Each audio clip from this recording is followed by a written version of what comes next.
بسم اللہ الرحمن الرحیم۔ خوف خدا کیا ہے؟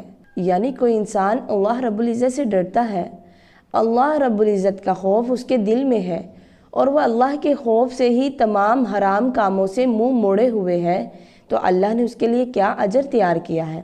اللہ رب العزت نے سورہ نازیات میں فرمایا وَأَمَّا مَنْ خَافَ مَقَامَ رَبِّهِ وَنَهَى النَّفْسَ عَنِ الْهَوَىٰ، وہ شخص جو اپنے رب کے پاس کھڑے ہونے سے ڈر گیا، اپنے رب کے سامنے کھڑے ہونے سے ڈر گیا، وَنَهَى النَّفْسَ عَنِ الْهَوَىٰ، اپنے نفسانی خواہشات کو بھی روکے رکھا، تو اللہ رب العزت نے اجر میں کیا بیان فرمایا فَإِنَّ الْجَنَّةَ هِيَ الْمَأْوَىٰ، تو ایسے انسان کے لیے جنت کا ٹھکانہ ہے، یعنی ایسے انسان کے لیے جنت تیار کر دی گئی ہے۔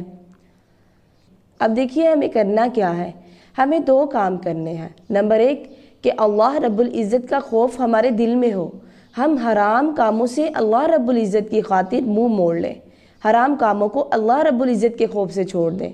اور دوسرا کام کیا ہے کہ اپنی نفسانی خواہشات یعنی غلط اور ناجائز خواہشات کو چھوڑنا ہے، تو اس کے بدلے میں اللہ رب العزت نے ہمارے لیے کیا تیار کیا ہے؟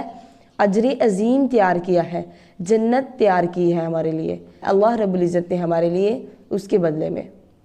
اب دیکھیے رسول اللہ صلی اللہ علیہ وسلم کا فرمان ہے 3 آنکھیں ایسی ہیں جو جہنم کی آگ نہیں دیکھیں گی، دوزخ کو نہیں دیکھیں گی۔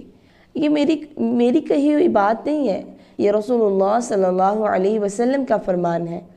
نمبر 1 وَعَيْنٌ حَرَسَتْ فِي سَبِيلِ اللَّهِ، ایسی آنکھ جو اللہ کے رستے میں پہرا دیتی رہی، ٹھیک ہے، یعنی اللہ رب العزت کی خاطر، اللہ رب العزت کے دین کی سربلندی کی خاطر اس نے پہرا دیا ہو۔ نمبر 2 وَعَيْنٌ بَكَتْ مِنْ خَشْيَةِ اللَّهِ، ایسی آنکھ جو اللہ رب العزت کے ڈر سے روتی رہی ہو، یعنی اس کی آنکھوں سے آنسو بہتے رہے ہوں۔ نمبر 3 وَعَيْنٌ كَفَّتْ عَنْ مَحَارِمِ اللَّهِ التَّرْغِيبُ وَالتَّرْهِيبُ، نمبر 3 وہ آنکھ جس نے اللہ کی حرام کردہ چیزوں سے منہ موڑ لیا ہو۔ اسی طرح رسول اللہ صلی اللہ علیہ وسلم کا فرمان ہے، ابن ماجہ کی حدیث ہے کہ جس مومن کی آنکھ سے اللہ رب العزت کے ڈر کی وجہ سے آنسو نکل آئے، بے شک اس آنسو کی مقدار مکھی کے سر کے برابر ہی کیوں نہ ہو، تو اللہ رب العزت ایسے شخص پر جہنم کی آگ کو حرام کر دیتے ہیں۔ یعنی دیکھیے ہم کوئی گڑ گڑا کر روئے نہیں ہیں، ہم کوئی اللہ رب العزت کے سامنے تڑپ تڑپ کر رو نہیں رہے، صرف ایک آنسو کی بات ہو رہی ہے، اور وہ آنسو کس کے لیے نکلے ہمارا؟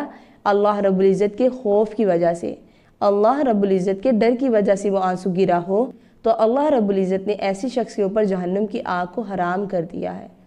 یعنی ہم لوگوں کی خاطر رو رو کر برا حال کر لیتے ہیں، ہم اپنے سیلف ریسپیکٹ تک بھول جاتے ہیں لوگوں کے پیچھے بھاگ بھاگ کے، آنسو گرا گرا کے، اور لوگوں سے ہمیں کوئی مفاد نہیں ملتا سوائے دکھ دینے کے۔